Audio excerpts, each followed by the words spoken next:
Have you ever wanted fresh-baked, anime-quality bread in your kitchen? I know I have. So today, I'm going to show you how to bake your own. This is shokupan. Shokupan in Japanese translates roughly to plain bread, but trust me, it's not plain.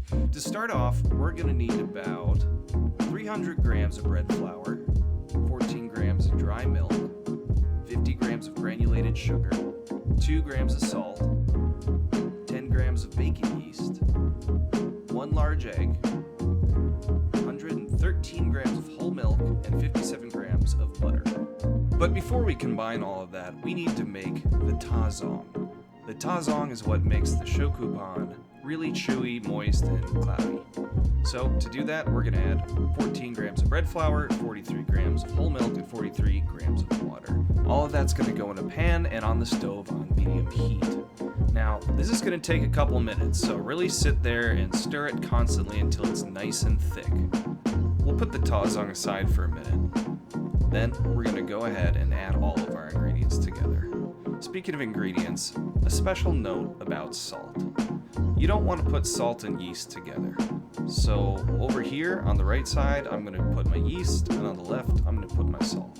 If they're touching like peas and mashed potatoes, your bread might not turn out. Go ahead and put it in your stand mixer and set it on medium for about 10-15 minutes. This is a bread you really don't want to underknead, so give it the time that it needs. Next, we're going to want to do what's called a window pane test. That's where we stretch a little bit of the dough out, hold it up in front of the light, and see if we can see the light through it like a window pane. You can even see the gluten inside of the bread. So this is good to go. Just going to shape it up a little bit, get it nice and taut, and then just go on ahead and throw that shit in a bowl. I'm kidding. Don't do that. What you're actually going to want to do is tuck the dough into itself repeatedly until it builds up tension. So I'm just going to work it with my hands like this, pulling it into itself, and then gently put it into the bowl. I'm going to throw some plastic wrap on here, and after that, put it into my oven with only the light turned on. This should give it about the right temperature to proof and rise. I like to put a thermometer in there to make sure it's at the right temperature. It was at 90 degrees, which is a little bit too hot, so I left it cracked open so it could cool off.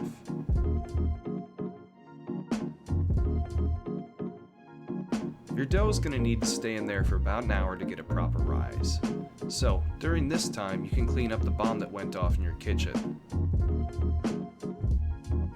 Now this is where the magic really happens. We're going to go ahead and take our Pullman tin, look it up if you don't know what it is, and grease it up to make sure that our bread's not going to stick to the tin.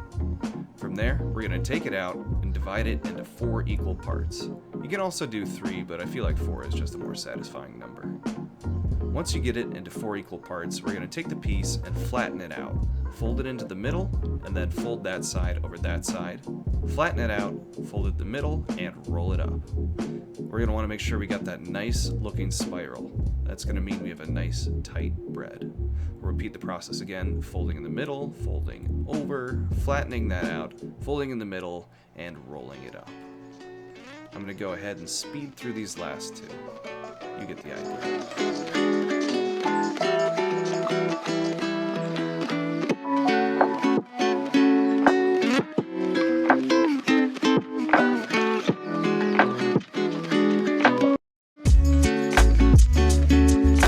Pop the lid back on and put it in the oven for 30 more minutes to rise. After the 30 minutes is up, I'll take it out and preheat the oven to 375 degrees. I'll set a timer for 30 minutes to let the oven preheat and to let my bread continue to rise. Once the 30 minutes are up, you guessed it, we're going to bake the bread. Put it in there and wish it luck.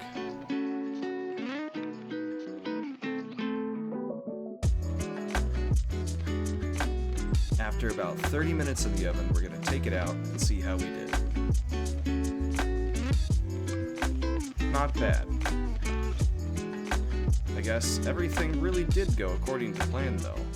Jeez, get off here! Get off!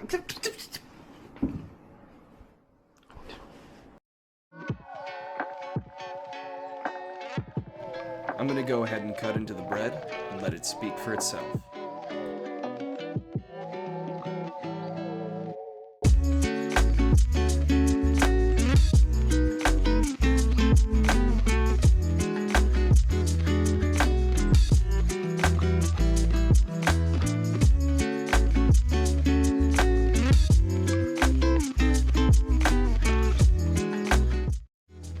that's it.